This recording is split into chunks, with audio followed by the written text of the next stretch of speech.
Por exemplo, pô, sei lá, nunca fui numa igreja, nunca ouvi um evangelista e tal, mas o cara é bom.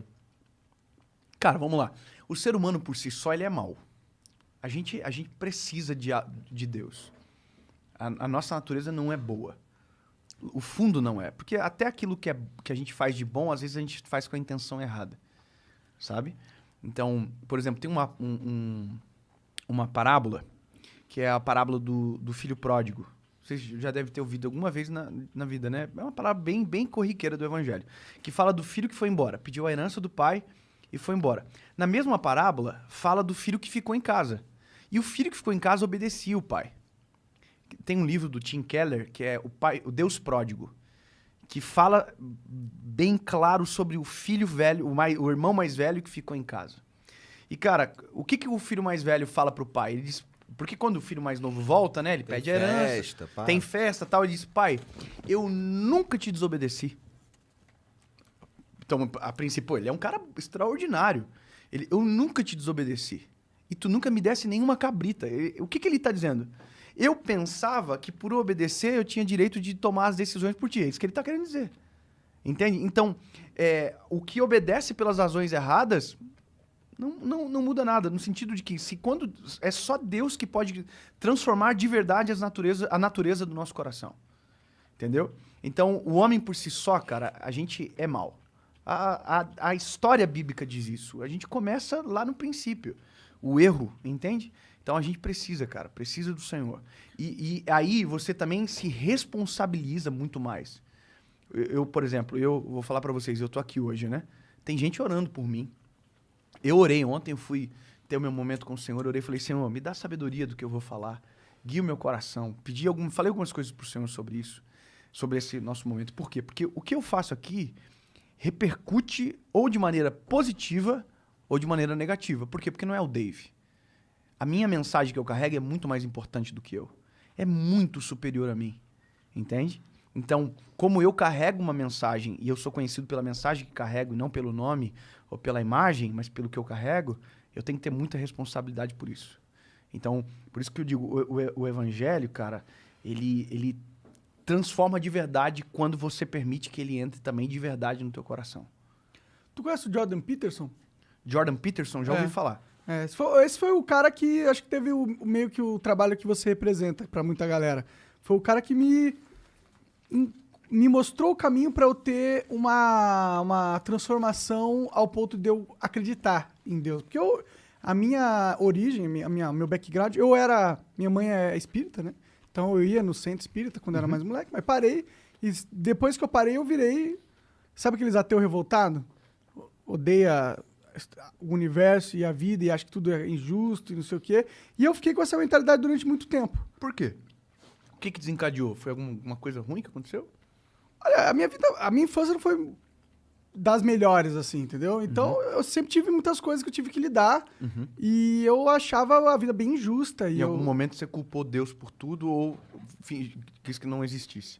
Eu não conseguia acreditar que ele existisse, entendeu? Eu achava que a realidade era tão perversa que a existência de um Deus é meio improvável, entendeu?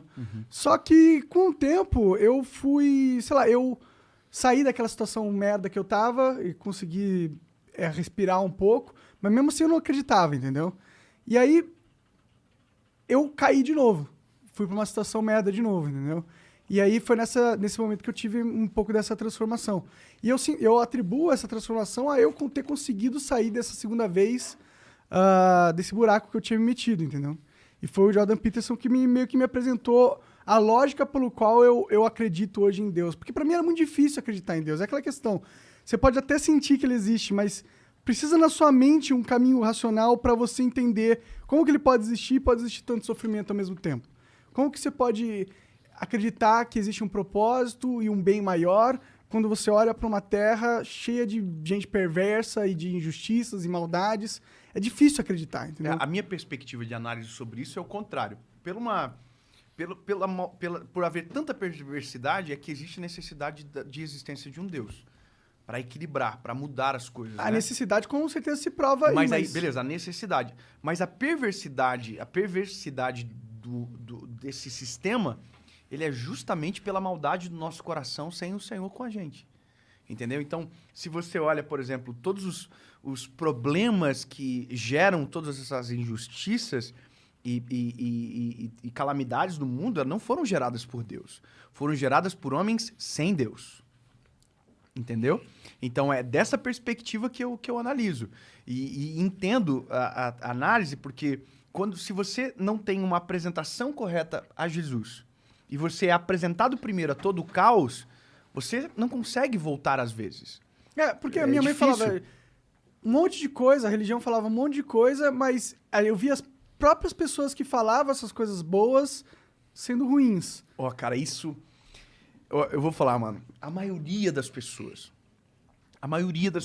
que tem problema com a fé, não tem problema com Deus. Tem problema com os seus representantes. Tem gente que fala que Jesus é legal, ruim é o fã-clube. Meu Deus do céu. Prega, mano, prega isso aí. Cara, às vezes é o fã-clube. Eu vou te falar uma parada, mano. Eu vou contar uma história. Isso é rapidão. Eu tô vendo um vídeo de uma cantora secular cantando um louvor, certo? Cara, quando eu olhei aquilo, eu falei comigo, mano, glória a Deus, cara, glória a Deus. Falei, mano, que maravilha, que alegria, pô, o evangelho tá chegando, chegou nela e agora tá chegando nas pessoas que acompanham ela. Top. Aí, cara, eu fui ver os comentários. Cara, sabe quem é que tava comentando, arregaçando com a mulher, cara? O fã-clube de Jesus. O cara que tinha que estar celebrando que o evangelho tá chegando, que a palavra tá indo, que Deus tá no negócio, tá entrando.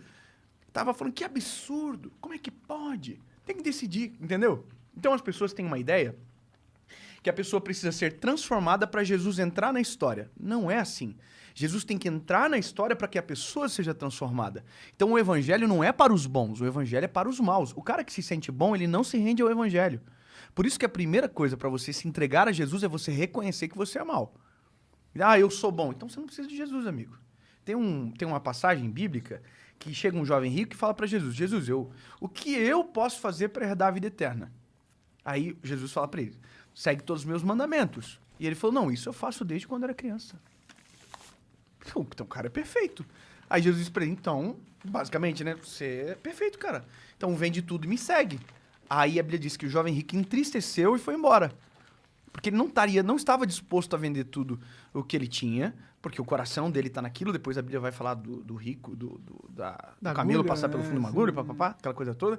Mas, cara, o que é a resposta ali? Minha humilde interpretação como um evangelista. Quando Jesus diz para ele...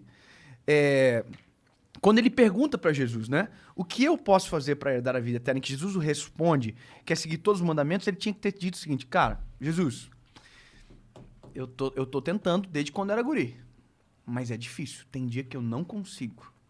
Aí Jesus provavelmente ia responder para ele o seguinte, é exatamente isso, é por isso que não é você que conquista a vida eterna, é eu, que é o plano de salvação que na cruz vou conquistar para você. Você não é capaz sozinho. Por isso que a primeira coisa que a gente precisa é reconhecer que nós não somos essa beldade da vida que a gente pensa que a gente é e que parece que só o resto que é mal. Entendeu?